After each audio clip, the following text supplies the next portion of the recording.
Bayo tingali ni Sir Erdi mo. Mabuhay ang bakla ng Pilipinas! Nami-miss nyo na ba siya? O eto at part 2 na tayo. Sa pinakakwela at pinakamakulit na mga eksena. Ito ang PRRD's Funniest Moments. Part 2. Tamad ka bang mag-aral at laging pasang-awa ang grado mo? O huwag kakalimutan ang payo ni PRRD para sa'yo. Kung masyado mag-aral, makapasa ka lang 75. Okay na yan, 76. Iyang 77, 78, 79, 80, hindi mo na kailangan yan. Kasi 75 lang, okay na yan. Oh. Sabi ng nanay ko, paano man tayo anak? Sabi ko, sige lang ma. Total, kung bigyan mo ako 78, anuhin ko mayang sobra? 75 bang kailangan ko para makaakyat ako? Bakit papagurin mo pa ako ng 90?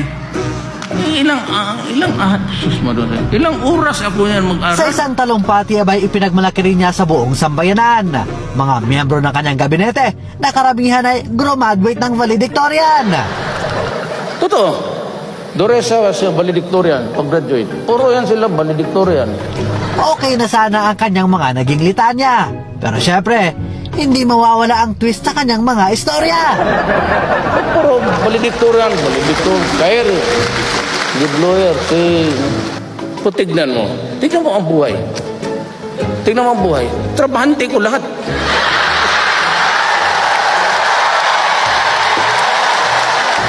Hindi kayo makatulog. Sa 6 na taon ng kanyang panunungkulan, abay makailang beses din siyang dinalaw ng mga bisitang hindi inaasahan. Simulan natin sa bisita number 1.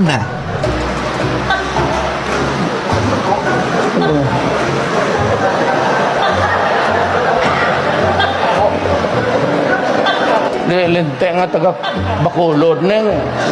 Guladala ka ng toko dito.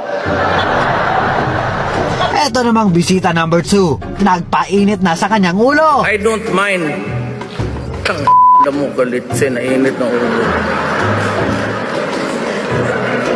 Pagdating ng bisita number 3, napagbintangan pa ang Liberal Party.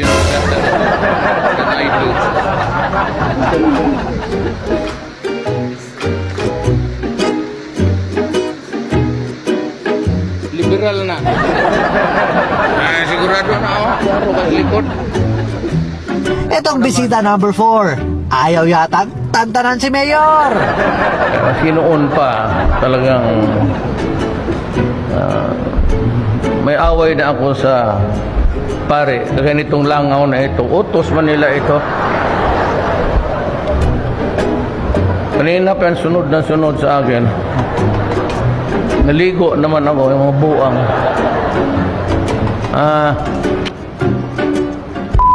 Mo. Kung kakulitan lang talaga ng Pangulo ang pag-uusapan, abay pati profile picture sa Facebook, kanyang napagdiskitahan. Oo, di ba? Sa lahat na yata ng Pangulo sa iba't ibang panig ng mundo, si Duterte lang ang kayang mag-profile picture ng ganito. Kilala natin ang Pangulo sa diretsahang sagot sa mga batikos sa kanya. Kaya nang tinanong ni Mike Enriquez kung dapat bang tularan ang pagkakaroon niya ng mga nobya. Hagalpak sa tawa ang audience sa walang prenong naging sagot niya. Mayor, sabi niyo may mga girlfriend kayo. Dapat Totoo. bang tularan yan ng mga kabataan? Well, kung hiwalay ka sa asawa, doon gawin mo sarili mo. Anong gawin ko itong karga-karga ko? Hindi ko naman ipagbili ito. Hindi mo masangla eh. Alam natin na itong si PRRD ay medyo may edad na. Kaya sa interview ito ng GMA7, nakalimutan na yata kung ilan ang anak niya. Paborito niyong anak? Silang tatlo. Apat. Ano? Tekto. Sino ang paborito niyong anak? Biglaan. Apat. Ako, siguraduhin mong hindi si VP Inday Sara ang nakalimutan mo. Baka maragdagan yung blind item na tungkol sa'yo. Pinakagwapo ng mga PSG. Yes. Mga kay PRD. Bayo tingali ni Sir Erdi mo. Uy, bakit good ka? Tapok man to ng gwapo nga PSG dito daw ko, no? Oo na ako nandungog na balita. O sige nga, pakinggan natin kung ano ang masasabi dyan ni Pangulong Duterte. Bakla ako noon. Sinong bakla dito? Yan, walang yan. Sino ba? Nabitad na nga ako eh. Bakla man ako noon. Mabuhay ang bakla ng Pilipinas!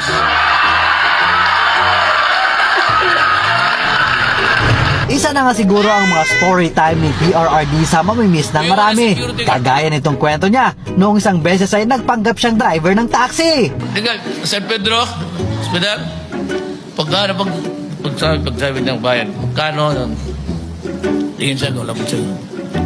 Tinanggal ko yung cap ko, sabi ko, sige ma'am, okay lang. Ano na sector? O sa may nahitabo na. Di uwi na ako. O kaya itong kwento niya tungkol sa isang police regional director. O siya, in 3, 2, 1, story time na! Kasama si Mayor! Isang araw, may pumuntang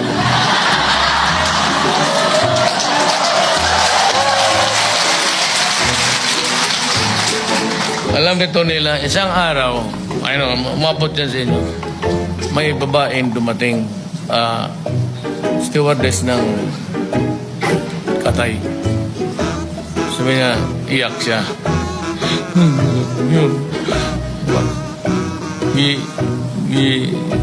Iiwanan ako, gipabuntisan ako, tapos iniwan.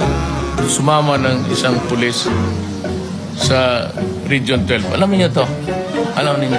Tapos sabi ko, Ardi,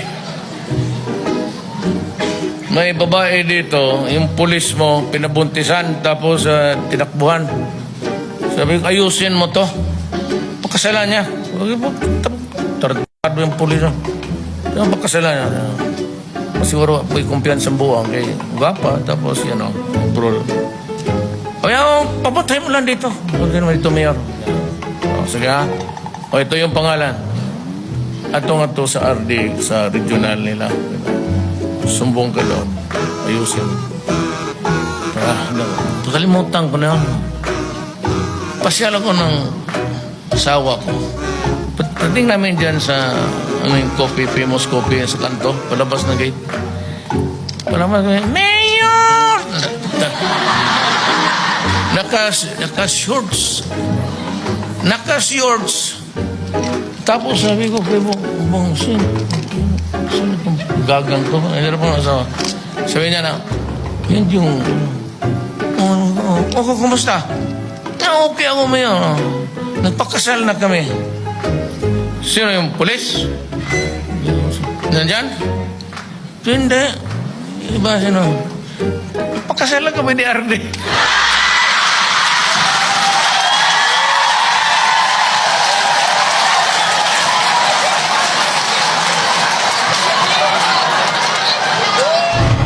Nitong mga huling taon ng termino ni Pangulong Rodrigo Duterte, makulit pa rin naman pero dahil sa edad, mukhang hindi na kinakaya ng katawan ng ating presidente. Gayunpaman hanggang sa kahuli-hulihang segundo ng kanyang termino bilang Pangulo, pinilit pa rin niyang gampanan ang tungkulin na sinumpaan niya sa bawat Pilipino. In a few days, I'll be out. Yung nagawa ko,